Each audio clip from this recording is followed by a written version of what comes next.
Perhatian, setiap penceritaan hanya sekadar perkongsian dari kisah benar dan sumber yang sahih. Hai geng, Assalamualaikum. Welcome to channel Faiz Cerita.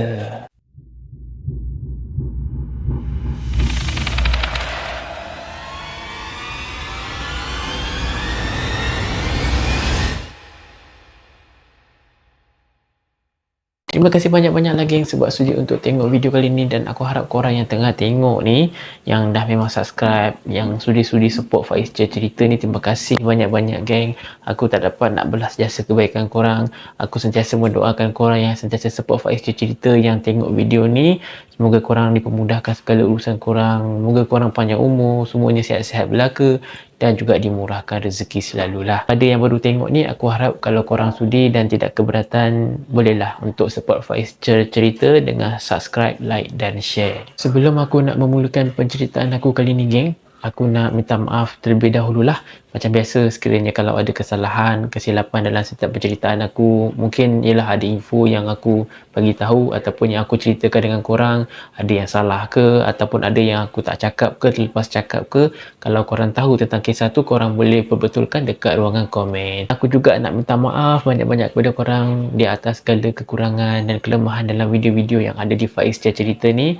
Tapi macam biasalah, macam yang aku selalu perkatakan kepada korang, aku akan cuba perbaikinya sedikit demi sedikit untuk memberi kualiti yang terbaik untuk tatapan korang. Dalam video kali ni, kisah seram yang aku nak kongsikan ni terjadi di salah sebuah pusat membeli belah. Peristiwa yang misteri dan menyeramkan ni berlaku ke atas diri beliau sewaktu tu dia pergi ke salah sebuah pusat membeli belah yang katanya terletak di Johor. Tapi pusat membeli belah yang mana tu tak dinyatakan lah. Perkara yang menyeram tu berlaku bila dia berada di tempat parking kereta. Dia bagi tahu kenapa dia pergi dekat pusat membeli belah tu sebenarnya bukan untuk beli barang ke apa ke, tapi dia nak beli tiket wayang.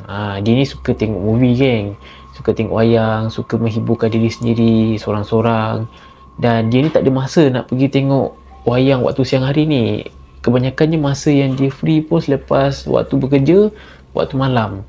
Dan setiap kali dia pergi tengok wayang, dia memang akan tengok pada midnight, waktu tengah malam lah. Ada satu hari tu, waktu tu dia baru habis kerja geng, baru habis shift lah. Dia pergi ke pusat membeli belah tu nak beli tiket wayang. Bila dia pergi dekat pusat membeli belah ni, kebiasaannya dia memang akan parking kereta dia dekat parking yang bertingkat lah. Selalunya dia ni akan parking kereta dekat tingkat paling atas, sebab dia kata parking yang paling atas tu dekat dengan pintu masuk. Nak dipendekkan cerita, pada hari tu dia pergi nak beli tiket tu, waktu tu dia kata bukanlah malam sangat pun, tapi nak masuk malam lah. Aku rasa macam pukul 7.30 ke atas macam tu lah geng. Dia kata waktu tu dia bersendirian je dekat tempat parking kereta tu. Macam yang diberitahu tadi, kebiasaannya dia akan parking dekat tingkat paling atas. Tapi entah macam mana waktu tu penuh. Semua penuh. Dah banyak kali dia meronda-ronda, pusing-pusing cari parking dekat tingkat tu memang tak ada. Dan dia terpaksa pergi dekat tingkat paling bawah. Katanya bila dia pergi parking kereta dekat tingkat paling bawah tu, tak banyak kereta yang ada. Cuma ada dalam 3-4 biji kereta je. Kejadian misteri dan menyeramkan tu berlaku dekat tingkat paling bawah ni lah. Di mana dekat tingkat paling bawah tu ada satu kereta yang memang sangat memberi beribu tanda tanya. Sangat misteri geng. Kereta yang memberi misteri tu adalah sebuah kereta potong saga jenis lama yang first edition. Apa yang dikatakan adalah generasi pertama. Ada dekat situ tau. Kereta tu dalam keadaan yang memang terbengkalai, terbiar, di mana tingkap kereta tu berlumut, tayar pula kempis. Yalah, kereta yang memang kita selalu nampak yang kebiasaannya kereta tu dah memang tak digunakan lagi. Kereta tu memang jadi keadaan yang memang dia kata waktu dia tengok tu memang seram jugalah. Waktu dia dah beli tiket, dia nak masuk dalam kereta lah. Waktu dia nak masuk dalam kereta tu, dia macam perasan ataupun dia ada terasa macam ada orang dalam kereta potong saga tu yang memerhatikan dia. Sedangkan waktu dia nak parking kereta dekat situ tadi, dia sempatlah macam intai-intai dalam kereta potong saga tu. Tak ada orang pun, tapi dia terasa macam ada orang yang tengah tengok dia dalam kereta tu. Sebab dia kata memang tak logik kalau ada orang.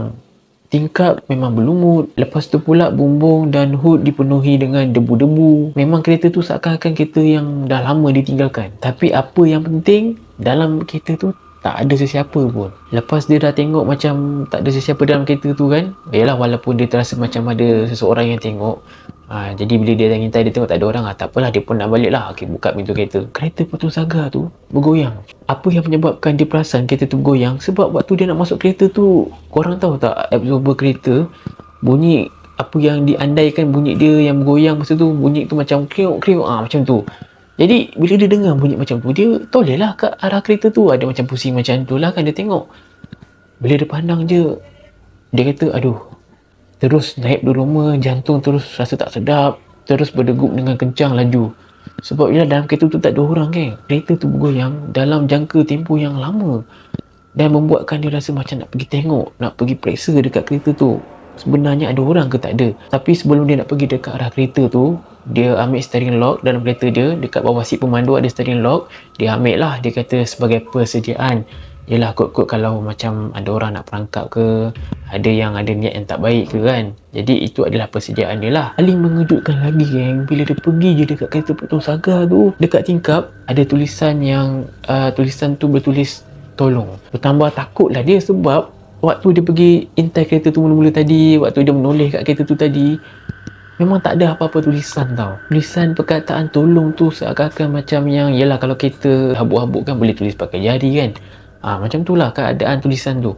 Tapi dia cakap, adakah dia tak perasan? Sebab tadi dia pergi tengok kereta tu, dia intai-intai, memang tak ada. Tapi tak tahulah kalau dia terlepas pandang ke kan. Dia jerit lah, woi jangan main-main lah, sambil dia arahkan steering lock dia tu dekat kereta putus saga tu. Macam ni, macam tu lah, sambil dia jerit, dia cakap macam tu. Sebab dia terpaksa buat macam tu. Yelah, dia kata manalah tahu kalau yelah ada yang memang ada niat yang tak baik kan. Korang faham-faham lah kan. Dah lah, tempat parking tu sunyi kan masa tu, dia kata dia seorang je. Memang kereta pun ada kat situ 2-3 biji kereta je yang ada. Selepas 5 minit dia tercegat je kat situ. Memang dia kata keadaan sunyi, yang dengar hanya bunyi angin je. Sedang dia memerhati kereta putus saga tu, dia kata entah kenapa tangan dah mula rasa lemah, lutut dah mula rasa goyang, dah rasa tak bermaya dah geng. Badan tiba-tiba dah rasa tak sedap ni. Tapi macam mana pun dia kemaskan juga tangan dia untuk pegang steering lock tu. Kalau ikutkan memang dah tak larat dah nak pegang steering lock tu. Tiba-tiba dia dah rasa lemah. Dia kata suara dia tu nada suara yang dalam keadaan yang cemas dan dalam keadaan yang memang menggigil jugalah. Lepas tu dia ada dengar ada suara minta tolong. Macam tolong. Yang di mana jeritan tu macam jeritan yang berbisik. Tapi suara tu daripada dalam kereta putus saga tu lah. Tapi dia tak pasti itu suara perempuan ke ataupun suara kanak-kanak. Bila dia dengar je suara minta tolong tu, dia tak lari. Dia terus pergi ke arah kereta putus saga tu. Sebab dia kata bila dia kongsikan pengalaman dia ni pada kawan-kawan dia, ramai yang beranggapan tindakan dia ni macam tindakan yang tak wajar. Tapi dia kata ini adalah tugas dia.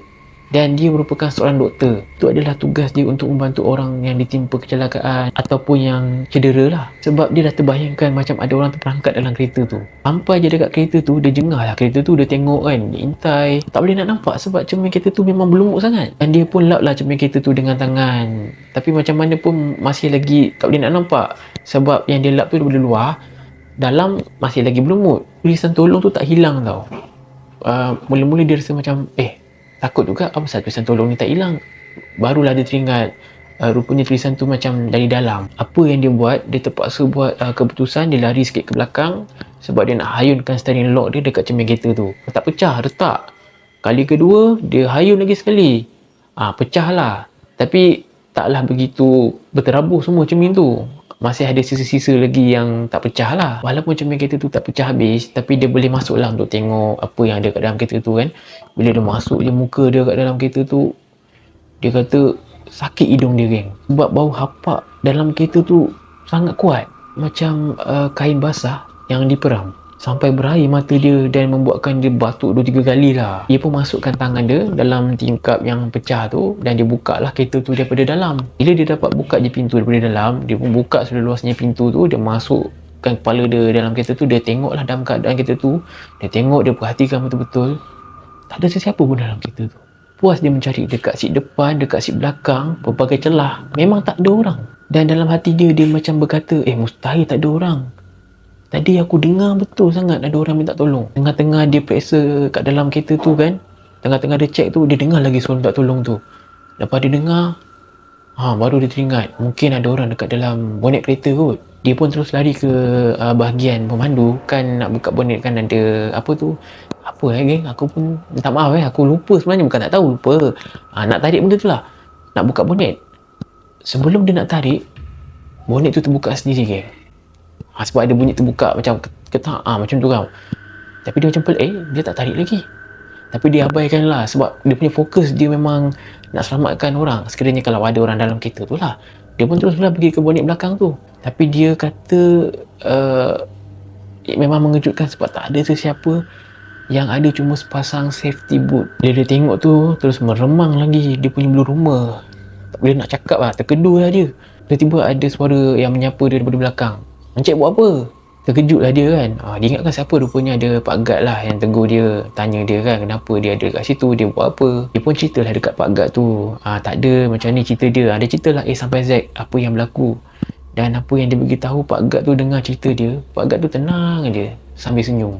Kata Pak Gad tu, kereta ni memang keras sikit encik. Bila setiap kali kami nak buat rondaan dekat kawasan sini pun memang kami rasa ada yang tak kena dengan kereta ni. Dia pun tanyalah dekat Pak Gad ni, habis pihak mall tak buat apa-apa ke? Kata Pak Gad ni, mereka suspek keretanya kereta curi. Tapi bila cek dengan pihak berkuasa, tak ada laporan pun yang dibuat atas kereta ni. Lepas dia berbual dengan Pak Gad tu, Pak Gad tu bagi tahulah, yang kali kalau datang dekat mall ni, jangan parking dekat kawasan ni, jangan parking dekat tingkat ni. Dan Pak Gad tu pesan pada dia, setiap kali dia datang dekat sini, tak kisahlah walaupun dia parking dekat tingkat atas sekalipun, sebelum nak masuk kereta ke, nak keluar kereta ke, bacalah apa-apa ayat yang sepatutnya lah. Sebab Pak Gad tu bagi tahu takutlah kalau ada benda-benda kita tak nampak ni kan, dia pindah masuk dalam kereta dia pula. Makin seram lah dibuatnya kan bila Pak Gad ni dah cakap macam tu. Dalam perjalanan dia nak balik rumah tu, dia bawa kereta cepat tau, memang laju.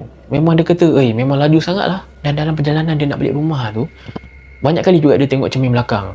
Dia lah sebab dah berlaku kejadian macam tu tadi kan, dia takut kalau ada apa-apa kat belakang, dia risau lah. Bila dia dah sampai dekat rumah, sebelum dia nak masuk dalam rumah, dia ada baca ayat kursi lah, untuk macam persediaan kan, preparation sebelum nak masuk rumah. Sebab dia daripada tempat parking tu, yang dia dah pergi dekat kereta yang sangat misteri tu, tengah-tengah dia nak masuk rumah tu, tiba-tiba dia ada dengar suara yang mengilai geng. Kebas tu bibir dia, terus kaku dia, meremang satu badan dia. Dia terus lari cepat-cepat masuk dalam bilik, terus duduk atas katil, terus lubung dengan selimut. Selepas minggu, dia ada datang balik dekat mall tu, dan dia saja lalulah dekat tingkat parking yang dia parking tu lah, yang di mana ada kereta misteri tu kan. Dan bila dia pergi dekat situ, kereta tu dah tak ada. Dan dalam fikiran dia mungkin kereta tu dah ditunda. Yelah, mungkin ramai yang dah terkena, ramai yang tak selesa kan, dah kena gangguan misteri bila lalu dekat kereta tu, jadi mungkin kereta tu dah ditunda. Last kali mengikut perkongsian dia, apa yang dia sampaikan tu, dia ada macam bagi sikit pengajaran lah. Dia bagi tahu kalau dekat tingkat parking tu macam tak ada kereta sangat, sunyi, janganlah parking dekat situ. Sebab dikhawatiri macam, yelah kalau ada benda-benda yang tak baik nak berlaku. Dan dia kata kalau kita nampak kereta yang misteri macam ni, yang terbiar macam ni, janganlah pandai-pandai nak menyiasat seorang diri. Jadi yelah, mungkin akan berlaku perkara yang kita tak boleh jangka lah kan, yang macam dia buat ni. Jadi itulah kisah yang aku nak kongsikan dengan korang dalam video kali ni geng. Jadi korang yang tengah tengok ni pernah dengar tak kisah ni? Atau pernah tahu tak? Ataupun kalau korang yang tengah tengok ni berasal daripada Johor, mungkin korang pernah dengar kisah ni, sebab dikatakan kisah ni berlaku di salah sebuah mall di Johor. Tapi mall mana tu tak diberitahu lah. Macam yang aku cakapkan tadi, ianya adalah rahsia. Jadi kalau korang tahu tentang kisah ni, korang pernah dengar, korang bolehlah komen dekat ruangan komen apa yang korang tahu tu, info yang korang boleh share kan. Dan aku tak tahulah info-info yang aku sampaikan ni betul ataupun tak betul. Kalau silap ke, terlepas cakap ke, aku minta maaf banyak-banyak sebab aku sampaikan ni mengikut perkongsian daripada yang berkongsikan ni lah. Dan dikatakan ini adalah kisah beliau yang beliau pernah lalui. Jadi itu sahaja geng dalam video kali ni. Aku harap korang yang tengah tengok ni teruskan menyokong, support Faiz Cerita. Pada yang baru tengok ni, kalau boleh tolonglah subscribe, like dan share. Sebab aku amat-amat memerlukan support daripada korang. Dan bila banyak support, bila banyak sokongan daripada korang, aku rasa memang sangat-sangat bersemangat untuk bercerita kisah-kisah yang seram, misteri untuk tatapan korang. Tapi apa-apa pun aku minta maaf banyak-banyak sebab ada banyak kekurangan dan segala kelemahan dalam video Faiz Cerita. Tapi aku akan perbaikinya sedikit demi sedikit untuk memberi tatapan yang terbaik untuk korang. Kalau korang ada apa-apa pandangan, penilaian korang nak sharekan tentang kisah yang aku sampaikan ni, korang boleh komen. Dan sekiranya kalau korang ada kisah-kisah seram, pengalaman lah yang korang pernah lalui kan, atau korang pernah dengar kat mana-mana ke. Kalau korang nak kongsikan, korang boleh DM je aku, jadi aku akan kongsikan di dalam Faiz Cerita. Jadi gang, kita stay tune untuk next video. Banyak lagi kisah yang aku nak kongsikan, jadi korang kena stay tune lah. Dan bila korang tengok video Faiz Cerita ni, stay tune lah sampai habis. Okay gang, kita jumpa dalam next video. Assalamualaikum. Tamat. Thanks for watching.